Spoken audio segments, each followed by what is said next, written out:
ఈరోజు తెల్లవారుజామున హైదరాబాద్ నుండి బెంగళూరు వెళ్ళే బస్సు కర్నూలు హైవే దగ్గర బస్ ఫైర్ యాక్సిడెంట్లో బస్సు మొత్తం కాలిపోయింది.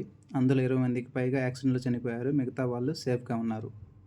ఈ సంఘటనతో మన హైదరాబాద్ నుండి ఇతర రాష్ట్రాలకు వెళ్ళే ప్రతి బస్సును కూడా చెక్ చేస్తున్నారు. అయితే ఇది మన ఎస్ఆర్ నగర్ మెట్రో స్టేషన్ దగ్గర ప్రతి బస్సును కూడా చెక్ చేస్తున్నారు. మన మీడియా బృందం వారు, ట్రాఫిక్ పోలీస్ వారు, అలాగే ఎస్పీ గారు కూడా డైరెక్ట్గా తనిఖీ చేయడానికి వచ్చారు ఇక్కడికి. చాలా స్ట్రిక్ట్‌గా ప్రతి బస్సును పక్కకు ఆపి బస్సు యొక్క డాక్యుమెంట్స్, అలాగే బస్సు యొక్క ఫిట్‌నెస్, అలాగే డ్రంక్ అండ్ డ్రైవ్ టెస్ట్ కూడా చెక్ చేస్తున్నారు ఇక్కడ. మీరు చూడండి ఇక్కడ.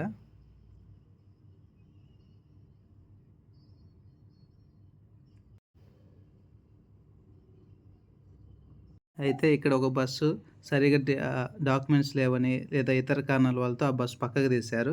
అది నేను ఇప్పుడు చూపిస్తాను మీకు. చూడండి ఇక్కడ. ఎస్ఎల్ఆర్ ట్రావెల్స్ అనే బస్సు ఇక్కడ పక్కకు తీశారు. చూడండి ఇక్కడ అది. ఇదిగోండి ఇక్కడ బస్సు పక్కకు తీశారు. అందులో ఉన్న ప్రయాణికులందరినీ కిందకి దింపారు. ఇంకెప్పుడు ఇలాంటి సంఘటనలు జరగకుండా ప్రభుత్వాలు చర్యలు తీసుకుంటాయని కోరుకుందాం.